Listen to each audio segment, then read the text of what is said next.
تو کل ذالک جائز، یہ تمام کے تمام جائز ہے، اس لیے کہ آدمی کا اپنا مال ہے اور وہ صلح کرنا چاہ رہا ہے. ہر آدمی کو اپنے مال میں تصرف کرنے کا کلی اختیار ہوتا ہے، وہ صلح کرنے کے لیے اس کو کچھ دینا چاہ رہا ہے، تو ایسا کرنا درست ہے اور مسلمانوں کے درمیان صلح کرنا جائز ہے. وَكُلُّ ذَلِكَ جَائِزٌ، یہ تمام کے تمام جائز ہے، کیونکہ آیت میں وَالصُّلْحُ خَيْرٌ مطلق ہے، صلح کرنا بہتر ہے، اور اطلاق اگر مطلق ہے تو وہ اپنے اطلاق پر جاری رہے گا. فَإِنْ وَقَعَ الصُّلْحُ عَنْ إِقْرَارٍ اُعْتُبِرَ فِيهِ مَا يُعْتَبَرُ فِي الْبَيَاعَاتِ ان وقع عن مال بمال، پس اگر صلح واقع ہوئی اقرار کے ذریعے تو اس میں اعتبار کیا جائے گا جو بے میں اعتبار کیا جاتا ہے اگر مال مال کے بدلے ہو، اگر مال مال کے بدلے ہو.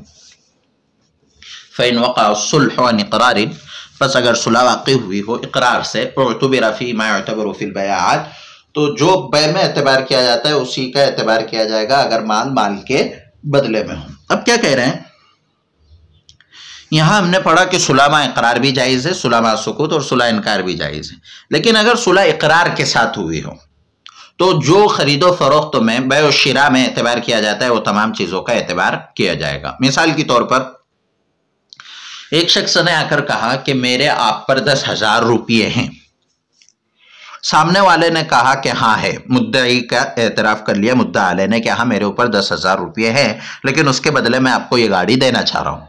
تو 10,000 کے بدلے گویا اس نے کیا دی؟ اپنی طرف سے گاڑی دے دی، یا موبائل دے دی، یا سائیکل دے دیا، یا کوئی جانور دے دیا، گائے بکری بھینس کوئی بھی جانور دیا. تو گویا کہ 10,000 روپیے میں اس شخص نے اس کے پاس سے یہ چیزیں جو لی ہے صلح کی، تو یہ بے کی طرح ہو گئی. ایک ہو گیا مشتری خریدنے والا اور ایک ہو گیا بائع بیچنے والا، اس لیے کہ وہ عوض میں دے رہا ہے، 10,000 کے عوض میں دے رہا ہے، تو گویا یہ بے کی طرح ہو گیا. اب بے کی طرح ہو گیا تو اس میں وہ تمام چیزوں کا اعتبار کیا جائے گا جو بے میں اعتبار کیا جاتا ہے. مثال کے طور پر خیار رویت، خیار شرط، خیار عیب، یہ تمام چیزیں اس کو ملے گی. جیسا کہ ہم نے بے کے مسئلے میں پہلے پڑھ چکے ہیں، خیار رویت یعنی دیکھنے کا حق حاصل ہوگا، خیار عیب اگر لیا ہے یعنی اس میں کوئی عیب پایا جاتا ہے تو واپس کرنے کا اختیار ہوگا، اگر گھر وغیرہ ہے تو اس میں شفا کا حق جاری ہوگا. تو جو کچھ چیزوں کا اعتبار بے میں کیا جاتا ہے وہ تمام چیزوں کا اعتبار یہاں بھی کیا جائے گا اگر مال مال کے بدلے میں ہو، اگر مال مال کے بدلے میں ہو.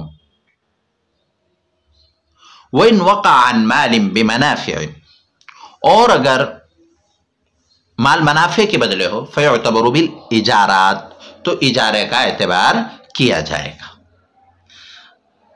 اب کیا مسئلہ ہے؟ دیکھیے یہاں ہم نے پڑھا کہ مال مال کے بدلے ہو تو بے کا اعتبار کیا جائے گا، لیکن اب یہاں مال نفع کے بدلے میں ہے تو اجارے کا اعتبار کیا جائے گا. مثال کے طور پر ایک آدمی نے دعویٰ کیا 10,000 روپیے کا، پھر اس نے اعتراف کر لیا، اقرار کر لیا کہ ہاں آپ کے 10,000 روپیے مجھ پر ہے،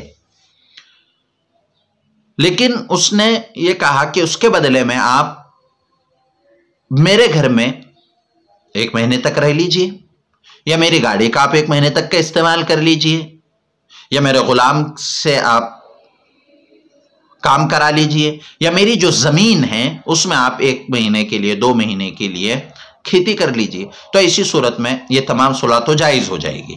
لیکن اب یہاں جو احکامات جاری ہوں گے وہ اجارے کے احکام ہوں گے، بے کے احکام جاری نہیں ہوں گے، اس لیے کہ اب وہ مال کا مالک نہیں بنانا چاہ رہا ہے کہ آپ میری سواری لے لے، آپ میرا گھر لے لے، یا میرے کپڑے لے لے، یا میری زمین لے لے، بلکہ صرف ان چیزوں سے نفع کا مالک بنا رہا ہے. تملیک المنافع یعنی منافع کا مالک بنا رہا ہے، تملیک المال مال کا مالک نہیں بنا رہا ہے.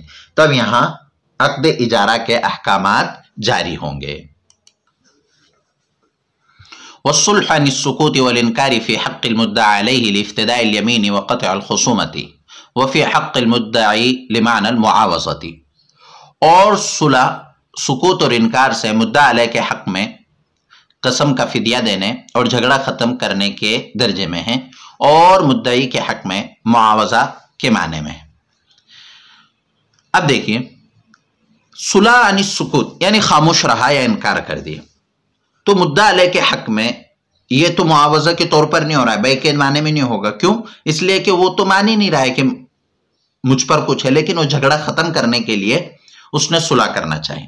تو گویا وہ قسم کا بس فتیہ دینے کے درجے میں اور جھگڑا ختم کرنے کے درجے میں ہے. لیکن مدعی کے حق میں یہ معاوضے کے معنی میں، اس لیے کہ مدعی یہ سمجھ رہا ہے کہ میری چیز مدعا علیہ پر ہے تو میں وہ اصول کر رہا ہوں. تو دونوں میں فرق ہے. مدعا علیہ کے حق میں سکوت اور انکار کی وجہ سے یہ صرف ایک جھگڑا ختم کرنے کے درجے میں، لیکن مدعی کے حق میں یہ معاوضے کے معنی میں ہے. وَإِذَا صَالَحَ عَنْ دَارٍ لَمْ يَجِبْ فِيهَا الشُّفْعَةُ، جب گھر پر صلح ہو تو اس میں شفعہ واجب نہیں ہوگا. وَإِذَا صَالَحَ عَلَى دَارٍ وَجَبَتْ فِيهَا الشُّفْعَةُ، اور جب وہ صلح کرے گھر پر تو اس میں شفعہ واجب ہوگا. اب دیکھیں دو مسئلے الگ الگ ہیں، عبارت دونوں کی ایک جیسی. وَإِذَا صَالَحَ عَنْ دَارٍ، اگر صلح کرے گھر پر تو اس میں شفعہ واجب نہیں، اور جب صلح کرے گھر پر تو اس میں شفعہ واجب ہے. یہ ایسا کیوں؟ دیکھیں آپ، لیکن یہ فرق ہے عن دارن اور علی دارن کا. عن دارن اور علی دارن کا دیکھیں، صلح کی گھر کے عوض میں تو اس میں شفعہ واجب نہیں ہوگا، اور گھر ہی پر صلح کر لی تو شفعہ واجب ہوگا. جیسے مثال کے طور پر مدعی نے دعویٰ کیا کہ یہ گھر میرا ہے، مدعی نے دعویٰ کیا کہ یہ گھر میرا ہے، لیکن مدعا علیہ خاموش رہا یا انکار کر دیا کہ یہ گھر آپ کا نہیں. لیکن جھگڑے سے بچنے کے لیے اس نے اس گھر کے بدلے میں 1,00,000 روپیے دے دیے. 1,00,000 روپیے کیوں دیا؟ صرف جھگڑے سے بچنے کے لیے. تو اب یہ مال کے بدلے میں مال کے بدلے میں صلح تو ہو رہی ہے، 1,00,000 روپیے وہ دے رہا ہے، تو گویا یہ گھر وہ 1,00,000 میں خرید رہا ہے، ایسے ہی ہو گیا. لیکن چونکہ یہاں وہ اس گھر کے بدلے میں 1,00,000 روپیے نہیں دے رہا ہے، بلکہ 1,00,000 روپیے وہ اس لیے دے رہا ہے تاکہ جھگڑا نہ ہو، صلح ہو جائے. اس لیے کہ اس نے تو انکار ہی کر دیا ہے کہ یہ گھر آپ کا نہیں ہے. تو گویا یہ خرید و فروخت نہیں ہو رہی ہے، بلکہ یہ جو 1,00,000 روپیے دے رہا ہے صرف صلح کے لیے. تو اب جب وہ گھر مدعا علیہ کا ہی ہے، کوئی خرید و فروخت اس میں نہیں ہو رہی ہے، تو شفعہ بھی اس میں واجب نہیں ہوگا. لیکن اگر مدعی نے دعویٰ کیا کہ میرے آپ پر 1,00,000 روپیے ہے، میرے آپ پر 1,00,000 روپیے ہے، یہاں اس نے دعویٰ کیا تھا گھر کا، اب یہاں دعویٰ کر رہا ہے 1,00,000 روپیے کا کہ میرے آپ پر 1,00,000 روپیے ہیں.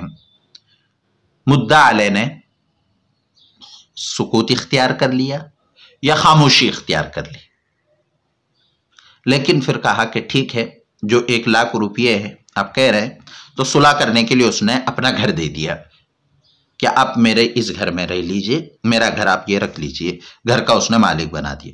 تو اب اس میں شفعہ واجب ہوگا. کیوں؟ اس لیے کہ مدعا علیہ کے حق میں اگرچہ یہ قطع خصومت ہے، خصومت کو ختم کرنا ہے، جھگڑے کو ختم کرنا ہے، لیکن مدعی تو یہ سمجھ رہا ہے کہ میں یہ جو گھر لے رہا ہوں وہ 1,00,000 روپیے کے عوض میں لے رہا ہوں، اور جب 1,00,000 روپیے کے عوض لے رہا ہوں تو گویا کہ وہ خرید و فروخت ہو رہی ہے، اور جب خرید و فروخت ہوگی تو اس میں شفعہ بھی واجب ہوگا. اس لیے کہ شفعہ خرید و فروخت ہو تو اس میں شفعہ گھر میں واجب ہوتا ہے. تو گویا یہ دونوں مسئلے اس اصول پر متفرع ہو رہے ہیں کہ جہاں خرید و فروخت پایا جائے وہاں پر خرید و فروخت کے احکامات بھی جاری ہوں گے، اور جہاں خرید و فروخت نہ پایا جائے وہاں خرید و فروخت کے احکامات جاری نہیں ہوں گے. اکتفی هذا الکلام. والسلام علیکم ورحمۃ اللہ وبرکاتہ.